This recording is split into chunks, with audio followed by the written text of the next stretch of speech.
Welcome to the deep dive. We've got quite something in front of us today. It's a list titled 102 Ways to Not Let Irrational Thoughts Ruin Your Life. Wow, 102. That's a number. It really is quite comprehensive, wouldn't you say? 102 different suggestions for dealing with, well, the stuff that goes on in our heads. Definitely extensive. And, for anyone who's ever felt kind of swamped by those intrusive thoughts, seeing a list that long, it could feel like, okay, help is here. Or maybe, whoa, where do we even start? Exactly. That's the potential overwhelm, right? So our mission today in this deep dive is to sort of make sense of it all. Okay. We're going to explore this landscape, try to pull out the really valuable insights, the practical bits, and help you figure out how you might actually use these ideas to, get a better handle on those thoughts that just don't help. Like guides through the forest of 102 suggestions. Yeah, something like that. Think of us that way. And it's such a relevant topic, isn't it? I mean, who doesn't have thoughts sometimes that are just not true or not helpful or, frankly, not very kind to ourselves? So true. Learning how to relate to them differently, that feels like a really fundamental life skill. Absolutely. Okay, let's dive in then. This list, it kicks things off right at the foundation. Point number 1 is about the difference between, well, what's happening inside your head versus what's actually real out there. Differentiating thought from reality. Yeah, learning to see that distinction. That's the absolute starting point, isn't it? Your thoughts they're like mental events. They pop up, they fade away. Right. They're not, solid ground, even though, man, they can feel incredibly real and powerful in the moment. Totally. And the source adds this really interesting layer. It talks about honesty versus truth. Okay. How does it frame that? It suggests that how you honestly feel right now may be panicked or overwhelmed. That might be temporary. It's a fleeting thing. But how you truthfully feel, that's something deeper, more consistent. Like underneath the panic, you might truthfully know you're resilient or capable. Ah, I see. So it's separating that immediate, like, emotional weather from the deeper climate of your being or your core beliefs. Yeah, exactly. The honest feeling is the reaction. The truth is maybe revealed over time or through reflection. That makes a lot of sense. It's not dismissing the feeling, but contextualizing it. Right. And when you really lean into that core idea, thoughts aren't reality. You start to see them, like the source says, as these powerful illusions. Powerful illusions. It even suggests, looking back, think about all the things you've worried about that just never happened. Oh, that's a useful exercise. Yeah. Because it reveals just how much mental energy we pour into these potential futures that most of the time don't materialize at all. Right. It really highlights how much suffering is, well, homemade, generated by our own minds spinning these negative stories rather than just responding to what's actually going on. And look, if you're listening and sometimes think, wow, my thoughts are weird or even disturbing, the source is quick to say, hey, that's normal. Point 15 basically says everyone has weird, incorrect, disturbing thoughts. It doesn't mean you're a freak or that something's fundamentally wrong with you. And that normalization piece is so important. Because often it's the judgment about the thought that causes more distress than the thought itself. That's a great point. Yeah, the content is less important than how you relate to it. Do you, grab onto it and judge yourself?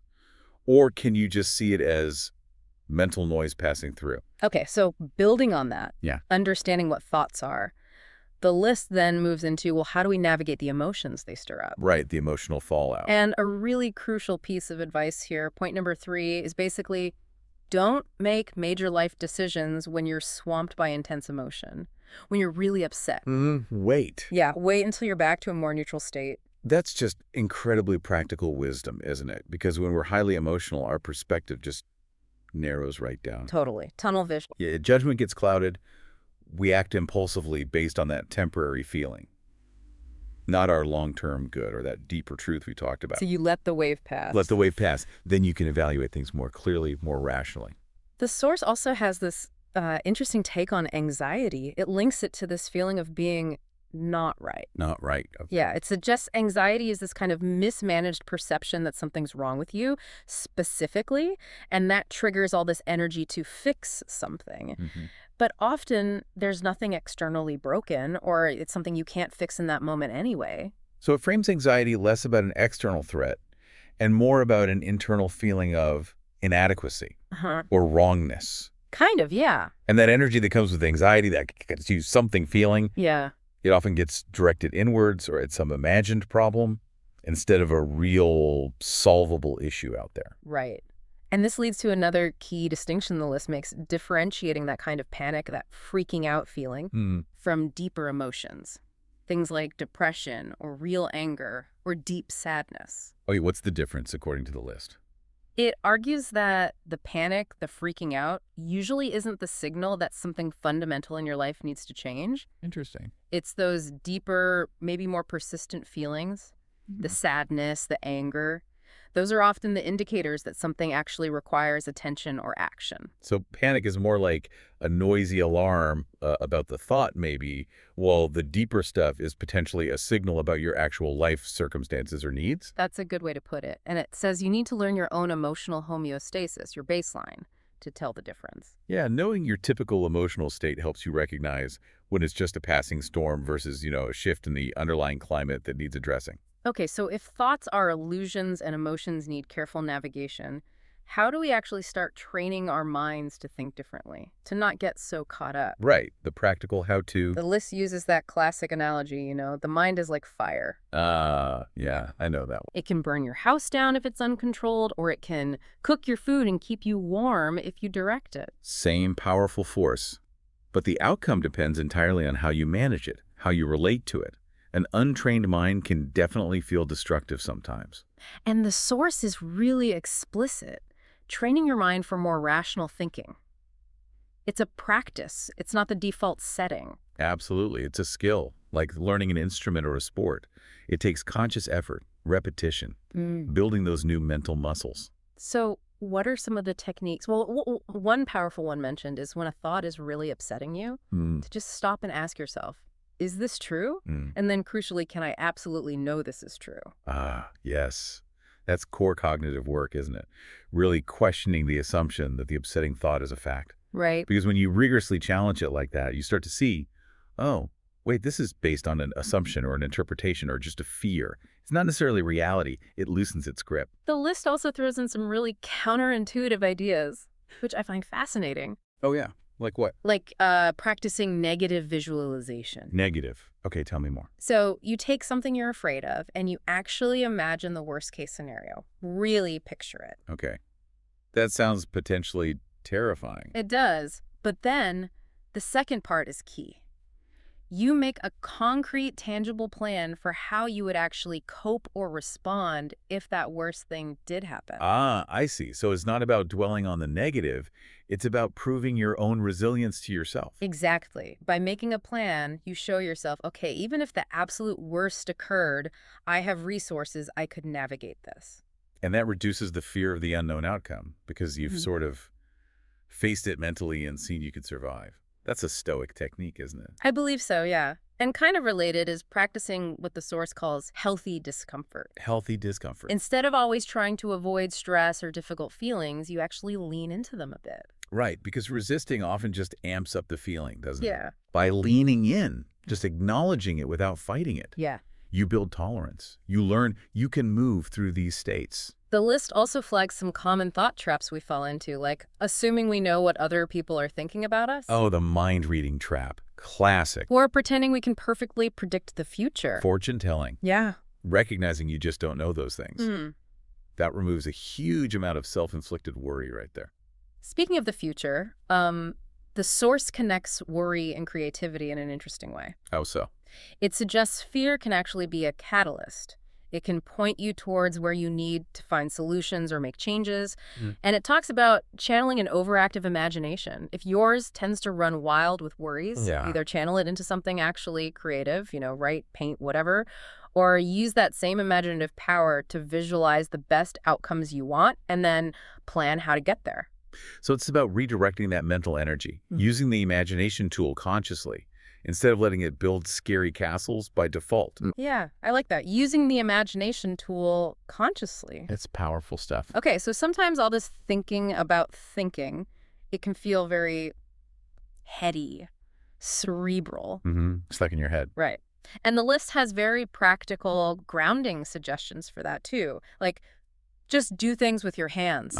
Yes. Embodied stuff. Picking, cleaning, gardening, just getting outside. Yeah, those physical actions pull you out of that abstract looping in your mind. They Mhm. connect you to the present moment, the physical world, engages different parts of your brain. And another suggestion, if you feel really consumed by thoughts, is simply to do more. Do more. Like stay busy. Kind of. Focus your energy on activities outside your head, constructive things. Right. Action is an antidote to anxious energy. When you're engaged in something else, there's just less mental bandwidth for those unhelpful thought loops. Makes sense. And simple, fundamental things are in there too, of course, like deep breathing exercises. And underestimate the basics, calms the nervous system. Or even just taking a nap. Sometimes the best reset. Basic physiological regulation makes a huge difference. Calmer body, calmer mind. And interestingly, point 54 suggests maintaining clean and organized spaces. External order for internal calm. Seems to be the idea. Yeah. Reducing environmental stress, giving a sense of control. I can see that. It's a tangible way to feel a bit more settled when your mind feels chaotic. Okay, let's shift focus a bit. Yeah. The list puts a lot of weight on self-perception and acceptance. Calls it foundational. How you see yourself? Yeah. It points out that your sense of self, it's mental, and your core beliefs, like, do you believe you can handle pain? Do you believe you're worthy of love? Those beliefs massively shape your experience. Absolutely. Our internal story about who we are acts like this incredibly powerful filter on everything. If that story is built on fear or I'm not good enough, Right. then every challenge, every interaction can just feed those irrational thoughts. So the suggestion is to try and redefine your sense of self. Anchor it less in fleeting things like how you look or what job you have, Right. and more in non-material qualities, like your resilience, your curiosity, your capacity to love. That provides a much more stable foundation for self-worth, doesn't it? Something less vulnerable to external ups and downs. Qualities you can actually cultivate inside yourself. There's also this really interesting model the source uses. It talks about 3 layers of self. 3 layers, okay. Yeah. There's the identity you project how others see you or how you want them to see you. The persona. Then there's a layer of shame where you hide parts of yourself, the things you don't want seen. The shadow stuff. And then there's your true self, your core being. And the source says irrational thoughts tend to breed in that shame layer. Ah, that's powerful. And that improving mental health involves working to close the gap between that projected identity and your true self, bringing them closer together. That makes so much sense. Shame thrives in hiding, in secrecy. It disconnects us from who we really are. The more we hide, the more fertile the ground for fear, anxiety, thoughts about being exposed or not being enough. Authenticity is healing. And tied right into that is this idea of radical acceptance. Okay. One point talks about telling parts of your story that you'd rather hide, not as like a self-condemnation, but just stating what is. Acknowledging reality. Yeah. And another point echoes this. Choosing to accept, maybe even love, aspects of your life or yourself, even the parts you don't particularly like all the time. Radical acceptance. It's not about saying something is good or that you approve of it. It's just about acknowledging reality as it is without that constant internal fight wishing it were different. Right, because that fight takes up so much energy. Exactly. That resistance fuels suffering. Accepting what is frees up that energy. This extends to validating yourself too. The list suggests actively choosing to believe that the life you have right now is enough. Countering that constant pressure to be more, achieve more. Finding that internal sense of okayness. It's a powerful antidote to anxiety driven by feeling like you're lacking something. And it encourages letting yourself be loved as you are, recognizing that often the harshest judge, well, it's you. So true. We're usually our own worst critics. And here's a counterintuitive tip from the list for boosting self-acceptance. Stop judging others so much. Oh, interesting connection. Why is that? The idea seems to be that our external judgments often mirror our internal ones.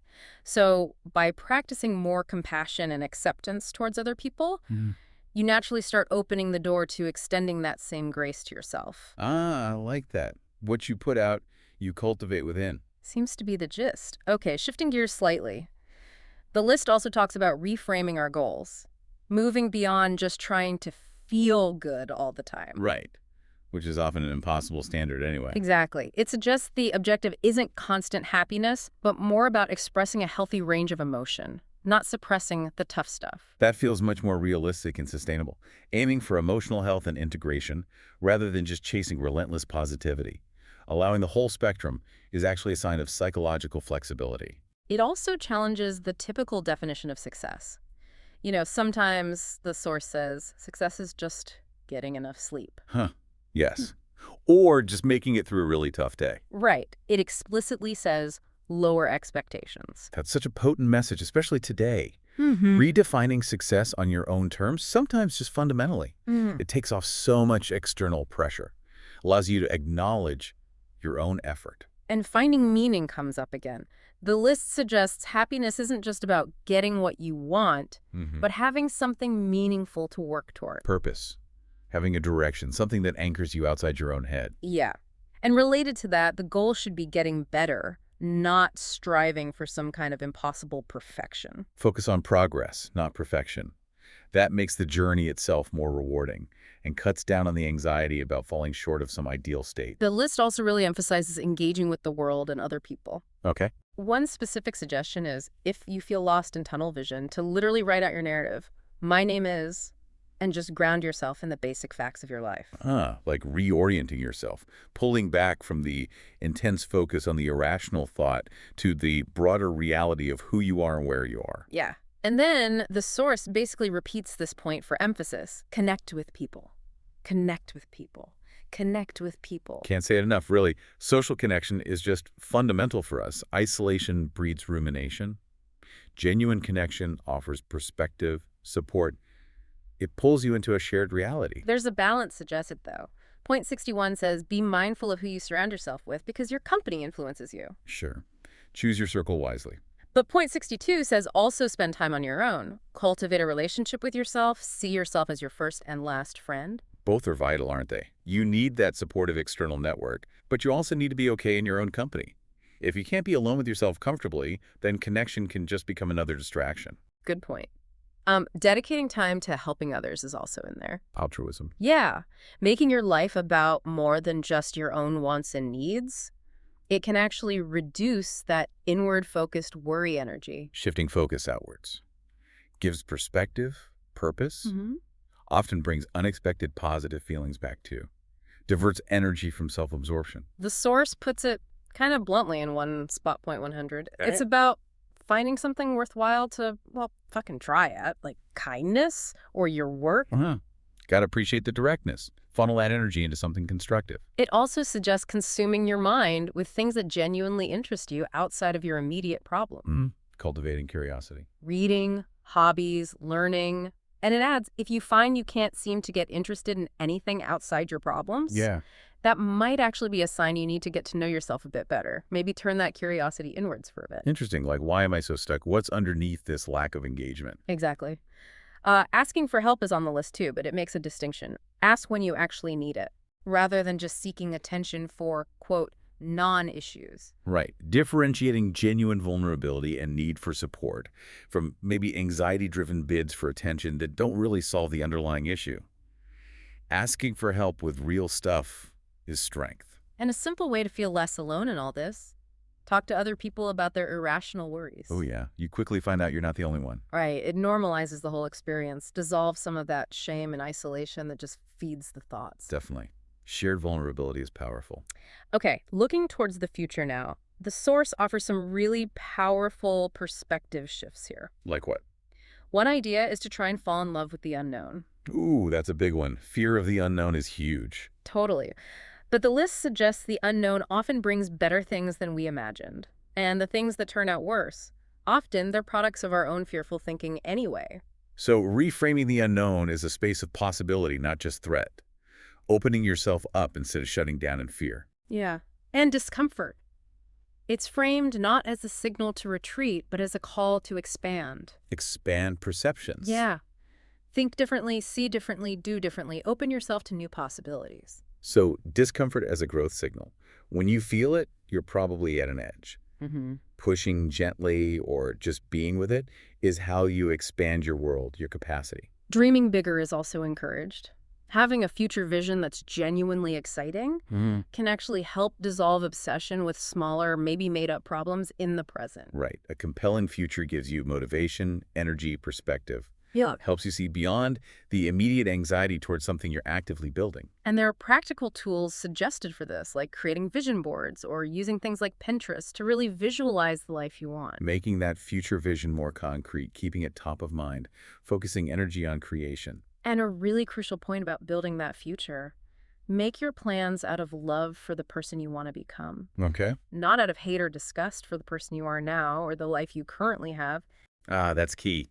Motivation from aspiration and self-compassion is so much healthier and more sustainable than motivation driven by self-rejection or just trying to escape the present.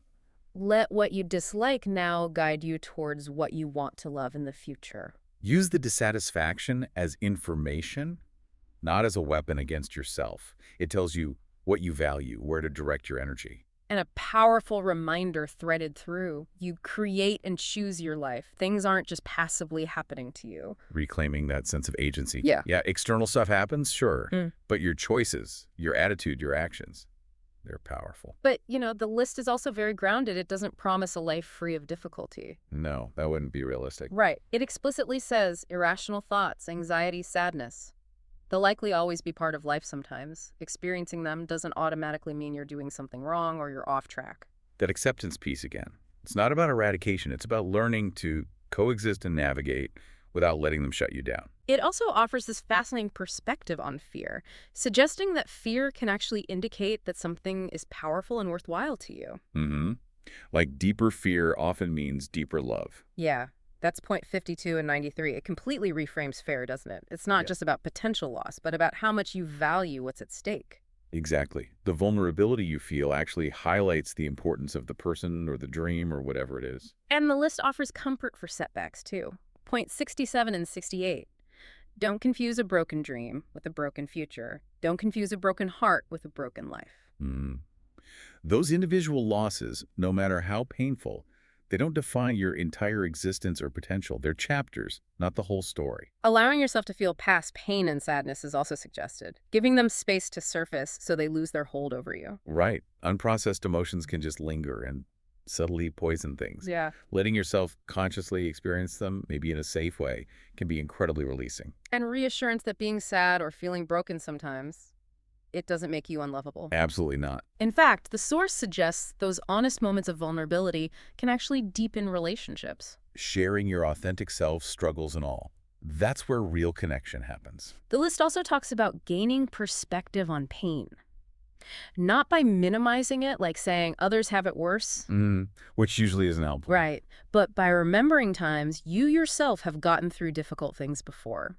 Recalling your own resilience. Ah, so the perspective comes from your own history and strength, not from invalidating your current feelings through comparison. That makes much more sense. There's a core principle woven throughout, captured in that phrase: the obstacle is the way.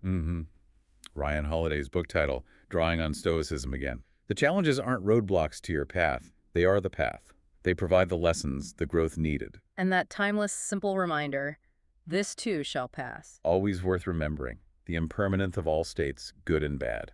The list also gives us some very specific tools for mindfulness, reflection, self-discovery. Okay, more practical stuff. Bullet journaling is suggested as a way to actually see patterns in your thoughts, your behaviors, especially those self-sabotaging ones. Yeah, getting it out of your head and onto paper creates distance, makes patterns visible that are hard to spot when they're just swirling around inside. Meditating and imagining speaking with your future self. That's an intriguing one. How would that work? Letting that imagined future wisdom, like what would your older, wiser self tell you right now? Letting that guide your present choices. Tapping into your own intuition about where you want to go, what perspective you might gain. Bringing that future insight into the now. Cool idea. There's even a suggestion, point 65, to listen to scary podcasts or watch horror movies. Seriously, as a way to deal with irrational thoughts. Framed as a kind of exposure exercise, maybe? Controlled fear, though the source amusingly admits it could make things better. Or worse. Okay, maybe proceed with caution on that one. Highlights the experimental nature of some of this, I guess. Definitely. Reading books often is recommended too, just to introduce new voices, new perspectives, different ways of thinking into your mind. Yeah, expand your mental landscape. Can break you out of those familiar, maybe unhelpful thought ruts. Being discerning is highlighted again about what you accept as truth, who you give your energy to, what you surround yourself with. Mm-hmm. Healthy boundaries for your mind and heart. Curating your inputs. The list also prompts a really deep look. How much of your life is constructed specifically to avoid pain? And are those feared actually valid anymore? Whoa. That's a big question. Are you living proactively towards growth or reactively just trying to dodge perceived threats, examining the foundation of your choices? Yeah, that could be revealing. And a clever self-reflection tool. When you're about to ask someone for advice, Yeah. first ask yourself, what do I hope they'll say? Because that's likely what you already know or want to believe deep down. Seems to be the implication, that the wisdom you're seeking externally is often just an echo of your own inner knowing. I like that. Trusting your gut more. Connecting back to mindfulness, practicing happiness. It's described not just as depending on external events, but really focusing on how you think about the events in your life. The power of perception and interpretation again. Your internal framing makes a huge difference to your actual experience. Okay, so finally, there are these sort of core principles and reminders that seem to weave through the whole list. Bringing it all together. Yeah, echoing ancient wisdom like Marcus Aurelius, the idea that you can choose what you think about, and that choosing not to feel harmed by something prevents the harm. A challenging principle, but empowering. Acknowledging your response, your interpretation, is within your control. A really kind suggestion. Say thank you to yourself for caring enough about yourself to even feel panicked. Oh, that reframes it completely. Instead of judging the panic, see it as a sign of self-care, even if it's maybe misdirected energy in that moment, shifts from judgment to acknowledgement. And giving yourself permission to feel okay. That the whole work of loving ourselves, it's fundamentally about learning to grant ourselves that permission internally. The deepest acceptance comes from within. Letting yourself just be, flaws and all. That's self-compassion. Simple grounding acts reappear. Laughing, going outside, looking at the stars. Yeah, connecting to joy, to nature, to perspective larger than the immediate worry. Trusting what gives you peace, even if it feels scary at first. Following that quiet inner knowing towards what feels right, even if it means stepping outside the comfort zone or challenging those fearful thoughts. When you feel a spiral starting, point 17 suggests stating it out loud. I am having a panic attack. I am having irrational thoughts. Verbalizing it, externalizing it, creates just that tiny bit of distance, brings you back to the present observer self. Identifying your comfort zones and knowing it's okay to step back into them when needed. Gradual expansion is the key. Right. Growth happens outside the zone, but you need to retreat and recharge too. It's not all or nothing pushing. Sustainability matters. Proving your thoughts wrong with objective evidence when you can. Reality testing, yeah? If the thought is based on something verifiable, go find out the truth. Challenge it directly. But then, a counterpoint. Don't always trust yourself. How so? Allow for the possibility that you might be wrong. Be open to the idea that you don't know what you don't know. Intellectual humility. Recognizing the limits of your own perspective. That's crucial for avoiding getting trapped in your own biases or assumptions. The list also suggests that sometimes what feel like irrational thoughts are actually rooted in intense but maybe rational fears you haven't fully dealt with yet. Okay, like a real underlying concern. Yeah, like maybe a genuine financial worry. The key is to address that real fear when you're stable and calm with practical planning. Right. Not try to solve it while you're in the middle of an anxious spiral where the worry just gets amplified and distorted. Gotcha. Differentiate the signal from the noise and address the signal appropriately when you're able. Differentiate in what you control your effort, your choices from what you can't, others' reactions, the future outcomes. Focusing energy where you actually have agency reduces that frustration and helplessness that fuels anxiety. And sometimes the best way to get over something isn't to keep analyzing it or citing it, but just to fill your life with new, better things that naturally cause the old worries to fade into the background. The power of replacement and creation. Yeah. Building a fulfilling present and future can just make the old stuff less relevant over time. Outshine it. Gaining perspective from time is suggested too, like try seeing today from the perspective of your future older self. Oh, I like that.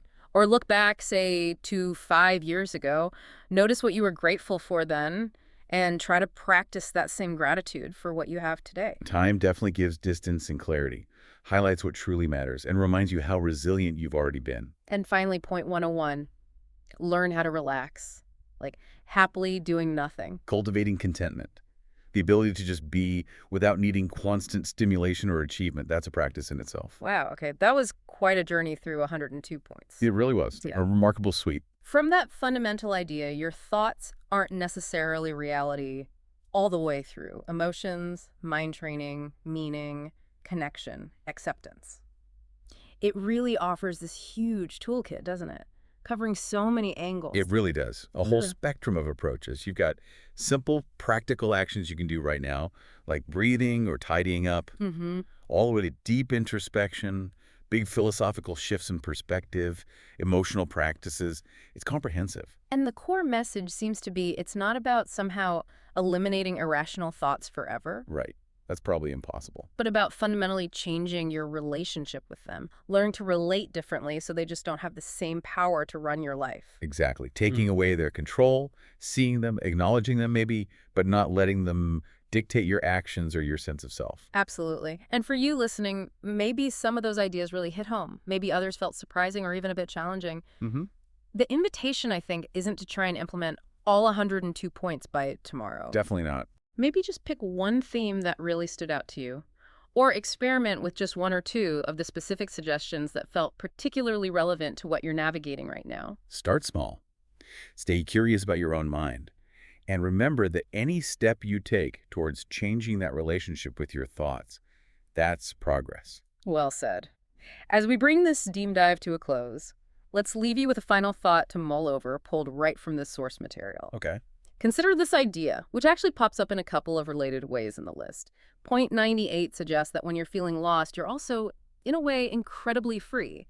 And if you don't like yourself right now, well, you have this amazing opportunity to start over, to fall in love with the self you discover or create. The freedom in being lost. Yeah. The potential for reinvention. Or maybe consider point 102. Trusting that things get better, not just because time passes, but because you grow, because you discover your own capability to shape your life, to learn, to become more resilient. So the power of your own growth and agency. Exactly. So which of those resonates most with you right now? The freedom found in being lost, the radical possibility of choosing self-love and starting anew, or that quiet, steady power that comes from realizing you are the agent of change in your own life? Something to think about.